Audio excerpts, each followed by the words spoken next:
Compass ধারাবাহিকের আজকের পর্বে দেখা যাবে কম্পাস মোনালিসাদের বাড়িতে আসে। এরপরে মোনালিসার মা কম্পাসকে সঙ্গে করে নিয়ে অভিজ্ঞান দত্তের ঘরে প্রবেশ করে। এরপরে দেখা যায় কম্পাস পুরো ঘরে ট্রান্সমিটার লাগিয়ে দেয়। এরপরেই তখন মোনালিসার মা বলতে থাকে, সবটা সাবধানে করিস, উনি কিছু বুঝতে পারলে পরে কিন্তু ঝামেলা হয়ে যাবে।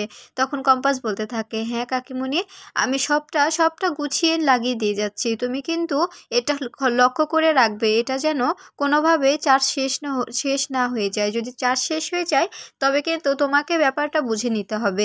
তখন মোনালিসার মা বলতে থাকে, তুই সবটা তাড়াতাড়ি করে গুছিয়ে ফেল, হঠাৎ করে যদি মোনালিসা চলে আসে তবে কিন্তু অনেক বড় বিপদ হয়ে যাবে। মোনালিসা কিন্তু ওর দাদুকে বলে দেবে, নিশ্চয়ই ওর দাদু তুই যে হসপিটালে গিয়েছিলি এটার জন্য আমাকেই সন্দেহ করছে, কারণ বাড়িতে তো আমি ছাড়া আর কেউ থাকে না। উনি হয়তো মনে করছে যে আমি ওনার থেকে সবটা শুনে তোকে জানিয়েছি। এরপরে দেখা যায় কম্পাস সবকিছু ফিট করা হয়ে গেলে ঠিক তখনই মোনালিসা এসে বলতে থাকে, কি রে কম্পাস, তুই আমার দাদুর ঘরে কি করছিস, আর তুই এ বাড়িতে কেন এসেছিস? তখনই দেখা যায় কম্পাস ও মোনালিসার মা দুজনেই চমকে যায়। এদিকে দেখা যায় অখিলেশ ঋতুজাকে বলতে থাকে, শোনো ঋতুজা, তোমার বৌমাকে এ বাড়ি থেকে আমি ঘাড় ধাক্কা দিয়ে বের করে দেব। এরপরে বিহান বলতে থাকে, তুমি কিন্তু আমার মায়ের সঙ্গে খারাপ ব্যবহার করছো বাবা। তখন দেখা যায় অখিলেশ বলতে থাকে, খারাপ ব্যবহার করছি না করছি এটা তুমি বুঝবে না। তুমি যদি তোমার মায়ের উদ্দেশ্য বুঝতে পারো তবে তুমি তোমার মাকে ঘৃণা করতে শুরু করবে। তখন দেখা যায় ঋতুজা বলতে থাকে, শোনো শোনো অখিলেশ, তুমি আমার বৌমার ব্যাপারে কোনো কথা বলবে না, আমার বৌমার ব্যাপারে আমাকে বুঝতে দাও, তোমাকে কোনো কথা বলতে হবে না। এরপরে দেখা যায় মাহির মা বলতে থাকে, দাদা আপনি দিদির সঙ্গে এভাবে কথা বলছেন কেন? তখন মাহি বলতে থাকে, মা তুমি চুপ করো, তুমি কি জেঠুমনির থেকে বকা খেতে চাচ্ছ নাকি? এরপরে ঋতুজা বলতে থাকে, অখিলেশ তুমি ভুলে যাচ্ছ যে এ বাড়িতে আমারও কিছু প্রাধান্য আছে, তাই না? এরপরে দেখা যায় বিহানকে বলতে থাকে, বিহান তুমি তো লেখাপড়া জানা শিক্ষিত একটা ছেলে, তুমি একবারও ভিডিওটা এআই স্পেশালিস্টের কাছে দেখালে না? তুমি তো একবার যে এআই বিষয়ে খুব ভালো বুঝে তার সঙ্গে কথা বলে পরামর্শ করে জিনিসটা দেখাতে পারতে। তুমি সে কাজটা না করে সেই ভিডিওটা দেখেই কম্পাসকে ভুল বুঝে মাতামাতি করতে শুরু করে দিলে। তুমি যদি এই ব্যাপারটা খতিয়ে দেখতে তবে তুমি এতটা কষ্ট পেতে না। আর আমি তো অন্ধ নই, আমার চোখ তো খোলামেলা থাকে, তাই না? তাই আমি একজন এআই স্পেশালিস্ট সঙ্গে কথা বলে ভিডিওটা দেখিয়েছি। ভিডিওটা সম্পূর্ণতা সত্য, কিন্তু যেটুকু দেখেছো তুমি সেটুকু পুরোটাই মিথ্যে, পুরোটাই এআই দিয়ে তৈরি করা, আর প্রমাণও আছে আমার কাছে। তাই আমি সিদ্ধান্ত নিয়েছি যে আমি এই প্রমাণটা নিয়ে পুলিশের কাছে যাব, আর পুলিশকে বলবো যে এই কাজটা কে করেছে, আমার বৌমাকে এভাবে হেনস্থা করার জন্য কে এমন জঘন্য কাজ করেছে সেটা খুঁজে বের করতে। এরপরে দেখা যায় তখন অখিলেশ ভয় পেয়ে যায়। মাহি মনে মনে বলতে থাকে, এই ব্যাপারটা আমাকে মোনাদিকে যেভাবেই হোক জানাতে হবে। এ ব্যাপারটা মোনাদি যদি না জানে তবে তো অনেক বড় বিপদে পড়ে যাব, আমিও তো ফেঁসে যাব। এ ব্যাপারে তো আমিও মোনাদিকে সঙ্গ দিয়েছিলাম। এরপরে দেখা যায় তখন মাহির মা বলতে থাকে, দিদিভাই তুমি সবটা পুলিশকে জানাও। তখন ঋতুজা বলতে থাকে, আমি পুলিশের কাছে একটা কেস করেছি, আর বলেছি যে এসবের সঙ্গে জড়িত আছে সবাইকে একটা একটা করে খুঁজে বের করে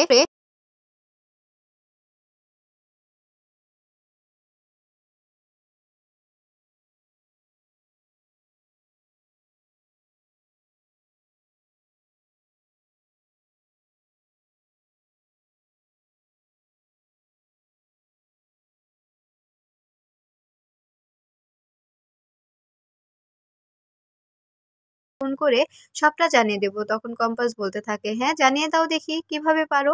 এরপরে মোনালিসা বলতে থাকে, তুই এখানে কেন এসেছিস? এ ঘরে তোর কি প্রয়োজন বলতো? আর মা, তোমার এত বড় সাহস কি করে হয়? তুমি দাদুর অ্যাবসেন্সে দাদুর ঘরে ওই মেয়েটাকে ঢুকিয়েছো। তুমি জানো না ও আমাদের শত্রু, তুমি কি এটা জানতে পারো না, বুঝতে পারো না? তখন দেখা যায় কম্পাস বলতে থাকে, ও তাই, আমি তোমার শত্রু? আগে তো তোমার তোমার কাজ করার জন্যই তো আমাকে ব্যবহার করতে, আর এখন আমি তোমার শত্রু হয়ে গেলাম। তখন দেখা যায় মোনার মা বলতে থাকে, তুই যেমন আমার মেয়ে, কম্পাসও ঠিক আমারই মেয়ে, বুঝতে পেরেছিস? এরপরে দেখা যায় মোনালিসা বলতে থাকে যে, দাঁড়া, আমি দাদুকে ফোন করছি। যখনই দাদুকে ফোন করতে যাবে ঠিক তখনই কম্পাস হাত থেকে ফোনটা কেড়ে নেয় আর বলতে থাকে, শোনো মোনালিসা, তোমাকে আগে, তুমি তো দাদুকে ফোন করবে ঠিক আছে, কিন্তু আগে একটা কথা শুনে নাও। তুমি তুমি দাদুকে ফোন করতে পারবে না। আর আমি এখানে এসেছিলাম শুধুমাত্র কথা বলার জন্য। আর দাদুর রুমে আমি অনেক আগে থেকে, ছোট থেকে আসতাম তো ঝিঁচা করে কাজ করার জন্য। তাই তাই একটু এখানে এলে স্ট্রেস পাই। এজন্যই এসেছিলাম। এর বেশি আর কিছুই নয়। আমি এখানে চুরি করতে আসিনি। বুঝতে পেরেছো? এই বলেই কম্পাস চলে যেতে চায়। ঠিক তখনই মোনালিসার ফোন মোনালিসার হাতে দিয়ে বলতে থাকে, এবার দাদুকে ফোন করে বলো যে কম্পাস কম্পাস এসেছিল তোমার ঘরে। আর তখন দেখা যায় মোনালিসা বলতে থাকে, তোকে আমি শিক্ষা অবশ্যই দেব। তখন দেখা যায় কম্পাস বলতে থাকে, হ্যাঁ, আমি চুরি করতে এসেছিলাম কিনা সেটা জানার জন্য পুরো বাড়িতে ক্যামেরা ফিট করে দাও। তবে বুঝতে পারবে যে আমি কখন কখন এ বাড়িতে আসি, কখন কখন এখান থেকে কি কি চুরি করে নিয়ে যাই। এই বলেই কম্পাস সেখান থেকে বেরিয়ে যায়। পেছন পেছন পেছন মোনালিসার মাও বেরিয়ে যায়। এরপরে দেখা যায় মোনালিসা বলতে থাকে, যেভাবেই হোক আমাকে জানতেই হবে কম্পাস এখানে কেন এসেছিল। এই বলে অভিজ্ঞান দত্তকে ফোন করে। এরপরে অভিজ্ঞান দত্তকে ফোন করে বলতে থাকে, দাদু, কম্পাস এসেছিল এ বাড়িতে। আর আর এ বাড়িতে এসে তোমার ঘরে ঢুকেছিল, মায়ের সঙ্গে তোমার ঘরে দুজনে কি যেন কথা বলছিল। তখন দেখা যায় অভিজ্ঞান দত্ত বলতে থাকে, এখন কি কম্পাস আছে? তখন দেখা যায় মোনালিসা বলতে থাকে, না দাদু, ও বেরিয়ে গেছে। এদিকে দেখা যায় ঋতুজার সঙ্গে তর্কাতর্কি করতে থাকে অখিলেশ। এরপরে দেখা যায় অখিলেশ বলতে থাকে, তুমি যতই চা বলো, আমি কম্পাসকে এ বাড়ি থেকে অবশ্যই বের করব। ওকে এ বাড়িতে আমি কিছুতেই থাকতে দেব না, তুমি ভেবো না। এরপরে দেখা যায় তখন বিহান বলতে থাকে, বাবা, তুমি কিন্তু আমার মায়ের সঙ্গে এবার সত্য সত্যি মিসবিহেভ করে ফেলছো। এটা কিন্তু আমি কিছুতেই মানবো না। আমি আমার মায়ের অসম্মান কিছুতেই হতে দেব না। এরপরে দেখা যায় ঋতুজা বলতে থাকে, তুমি যদি কম্পাসকে এ বাড়ি থেকে বের করে দাও, তবে মনে রেখো আমিও কিন্তু এ বাড়ি থেকে বেরিয়ে যাব। আমি আমার বৌমাকে সঙ্গ দেব। আমি এ বাড়িতে থাকবো না। আর আর বিহান, তুমি একদিন অবশ্যই বুঝবে যে যে কম্পাসকে তুমি কিভাবে হারিয়েছো, কম্পাস তোমার জন্য কি ছিল। আর অখিলেশ, তুমি তুমি কম্পাস, আমি জানি যে তুমি এখন কম্পাসকে বাড়ি থেকে বের করে দিবে না, কারণ তোমার সঙ্গে তো কম্পাসের একটা যোগসূত্র আছে, তাই না? এখন তো তোমার সঙ্গে কম্পাসের অনেকটা মিল দিয়ে থাকতে হবে। তোমার সঙ্গে তো কোনো কোনো না কোনো সূত্র আছে। এই বলেই তখন ঋতুজা সেখান থেকে চলে যায়। এরপরে বিহান বলতে থাকে, বাবার সঙ্গে যোগসূত্র মানে? এরপরে অখিলেশকে বলতে থাকে, আচ্ছা বাবা, মা কি বলে গেল? তোমার সঙ্গে কম্পাসের কিসের যোগসূত্র আছে? কি বলতে চাইলো মা? তখন অখিলেশ বলতে থাকে, বিহান, তুমি এসব কিছু বুঝবে না বাবা, তুমি এতটা মাথা ঘামিও না, তুমি তোমার কাজে মন দাও। তখন দেখা যায় বিহান বলতে থাকে, তুমি তুমি কিছু একটা লুকাচ্ছ। তখন দেখা যায় অখিলেশ বলতে থাকে, তোমার মা এই এই সংসারটা, এই পরিবারটা ভেঙে দেওয়ার জন্য উঠে পড়ে লেগেছে। এটা তুমি তখনই বুঝতে পারবে যখন তোমার মা তোমাকে চোখে আঙ্গুল দিয়ে বুঝিয়ে দেবে। এই বলে অখিলেশ চলে যায়। এরপরে দেখা যায় মেঘমালা বিহানকে বলতে থাকে, শোনো বিহান, আমি তোমাকে তোমার বড় বৌদি হিসেবে আবারও সাজেস্ট করছি, তুমি এখনো হিরে চিনতে শিখো। কাজ চকচক করছে বলে হিরেকে পানিতে ঠেলে দিয়ে কাজকে আঁকড়ে ধরে বসে থেকো না। একদিন দেখবে কম্পাসকে নিয়ে তুমি অনেক গর্ববোধ করবে। সবাইকে বলে বেড়াবে যে তুমি বিহান চৌধুরী, কম্পাস ভৌমিকের হাজবেন্ড। এদিকে দেখা যায় অখিলেশ ঘরে এসে অভিজ্ঞান দত্তকে ফোন করে আর বলতে থাকে, কি কি হয়েছে ওইদিকে? ওইদিকে অভিষেক ভৌমিকের কি অবস্থা? তখন দেখা যায় অভিজ্ঞান দত্ত বলতে থাকে, হ্যাঁ, ওনাকে আমি ঠিক জায়গা মতো পৌঁছে দিয়েছি, কিন্তু কম্পাস এ ব্যাপারে কিভাবে জানলো এটাই তো বুঝতে পারছি না। তখন অখিলেশ বলতে থাকে, এটা তো আমিও বুঝতে পারছি না। তখন দেখা যায় অখিলেশ বলতে থাকে, কোনো ঝামেলা নয় তো?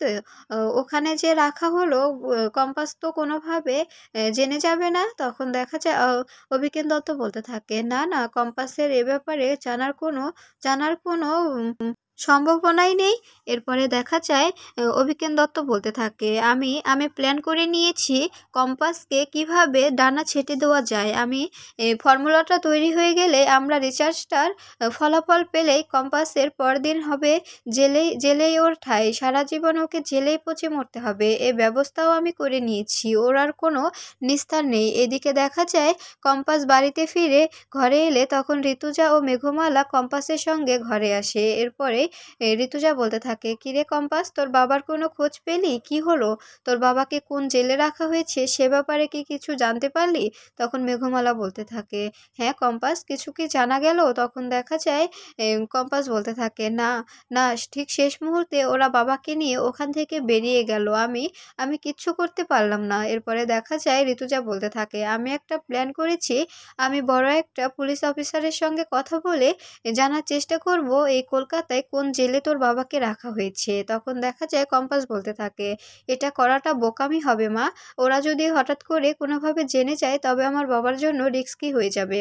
এরপরে মেঘমালা বলতে থাকে, আমার একটা প্ল্যান আছে, আমার তো সাংবাদিক হওয়ার অনেক ইচ্ছে ছিল, তাই যদি আমি সাংবাদিক সেজে সেখানে গিয়ে বই লেখার কথা বলে পুরো জেলটা ঘুরে ঘুরে দেখি, ছবি তুলি, সবার সঙ্গে পরিচিত হই, তবে কেমন হয়? এদিকে দেখা যায় অখিলেশ মাহিকে বলতে থাকে, শোনো মাহি, তোমার যখন যা প্রয়োজন হবে, তোমার জেম্মা তোমাকে যা পকেট মানি দিত তার থেকে বেশি আমি তোমাকে দেব, শুধু তোমাকে আমার একটা কাজ করে দিতে হবে। তুমি এ বাড়িতে সারাক্ষণ কম্পাসের উপরে নজর রাখবে, কম্পাস কখন কি করছে, কোথায় যাচ্ছে, কোথা থেকে ফিরছে, কার সঙ্গে কথা বলছে, সবটা তোমাকে নজরে রাখতে হবে। তুমি যদি সবটা নজরে রেখে ডিটেলসে আমাকে খবরটা দিতে পারো তবে তুমি যা চাইবে তাই পাবে। তোমার পকেট মানি তোমার জেম্মা যা দিত তার থেকে আমি তোমাকে বেশি দেব। এদিকে দেখা যায় অভিজ্ঞান দত্ত বাড়িতে ফিরেই মোনালিসার মাকে তার ঘরে নিয়ে আসে, আর সেখানে এসে মোনালিসার মাকে অনেকভাবে কথা শোনাতে থাকে। এদিকে দেখা যায় কম্পাস নিজের ঘরে বসে হেডফোনের সাহায্যে সবটা শুনতে থাকে আর হাসতে থাকে। এদিকে মোনালিসা বলতে থাকে, জানো দাদু, তুমি ছিলে না তখন মা কম্পাসকে তোমার ঘরে ঢুকিয়েছিল, ওনারা কি যেন কথা বলছিল, আমি ঠিক শুনতে পাইনি। তখন দেখা যায় অভিজ্ঞান দত্ত বলতে থাকে, কেন এনেছিলে ওকে ঘরে, কি করতে এসেছিলে, আর তুমি কথা বলছো না কেন? তুমি এটা কি করে করলে? তুমি জানো না যে কম্পাস আমাদের কত বড় শত্রু? তোমার মেয়ের এত বড় ক্ষতি করলো, তারপরেও তুমি কেন ওর সঙ্গে যোগাযোগ করছো? কেন? তোমাকে এত সাহস কে দিয়েছে? এই সব কিছুই ঘরে বসে বসে ল্যাপটপে শুনছিল কম্পাস আর হাসছিল। হ্যাঁ হ্যাঁ, তোমরা যা যা বলার তাই বলো, আমি সবটাই শুনে নিচ্ছি। এদিকে দেখা যায় অভিজ্ঞান দত্ত মোনালিসার মাকে বলতে থাকে, শোনো, তুমি যদি আর কম্পাস হসপিটালে পৌঁছালো কি করে? অবশ্যই আমি যখন অখিলেশের সঙ্গে কথা বলছিলাম তুমি সবটা শুনে কম্পাসকে জানিয়েছো, এই জন্যই কম্পাস হসপিটালে পৌঁছেছিল। তখন মোনালিসা বলতে থাকে, কি ব্যাপার মা, তুমি কথা বলছো না কেন? দাদু তোমাকে এতগুলো প্রশ্ন করলো, তুমি একটু উত্তর দিচ্ছ না। এদিকে দেখা যায় কম্পাস সবটা শুনছে আর মোনালিসার মাকে বলতে থাকে, মা তুমি জানো না যে তোমার মেয়ের কত বড় শত্রু কম্পাস? তোমার মেয়ের জীবন থেকে সব কিছু কেড়ে নিয়েছে ও। তখন দেখা যায় মোনালিসার মা বলতে থাকে, তো বাবা, এখন আপনি কি বলতে চাইছেন? আপনার কথার অনুযায়ী বোঝা যাচ্ছে যে আমাকে এ বাড়ি থেকে চলে যেতে হবে, তাই না? কারণ আমি এই মিথ্যের দায়ভার নিয়ে এ বাড়িতে থাকতে পারবো না। মোনালিসা যেমন আমার মেয়ে, কম্পাসও ঠিক তেমনই আমার মেয়ে, কারণ আমি কম্পাস ও মোনালিসাকে দুজনকে একসঙ্গে ছোট থেকে মায়ের মমতা দিয়ে বড় করেছি। তাই আমি বেঁচে থাকতে কম্পাসের কোনো ক্ষতি আমি হতে দেব না। এরপরে দেখা যায় মোনালিসাকে বলতে থাকে, তবে তুমি তোমার দাদুর সঙ্গে থাকো, আমি চলে যাচ্ছি। তখন দেখা যায় মোনালিসা বলতে থাকে, মা তুমি এটা কি বলছো? তখন দেখা যায় মোনালিসার মা বলতে থাকে, শুনুন বাবা, আপনি যে আপনার নাতনিকে এভাবে প্রশ্রয় দিয়ে ওর জীবনটা নষ্ট করে দিচ্ছেন, একদিন দেখবেন আপনার এই নাতনি আপনার দিকে আঙুল তুলে বলবে যে একমাত্র তোমার কারণে আমার জীবনটা নষ্ট হয়ে গিয়েছে। ঠিক তখন সেই দিন আমি হাততালি দেব, বুঝতে পেরেছেন? এই কি সব কিছু ঘরে বসে বসে শুনছিল কম্পাস। ঠিক তখনই বিহান এসে কম্পাসকে বলতে থাকে, আচ্ছা কম্পাস, আমি মানলাম যে ওটা এআই দিয়ে করা, কিন্তু এত রাতে তুমি আর জিৎ কলেজে কি করছিলে? আমাকে এই কৈফিয়তটা তোমাকে দিতেই হবে।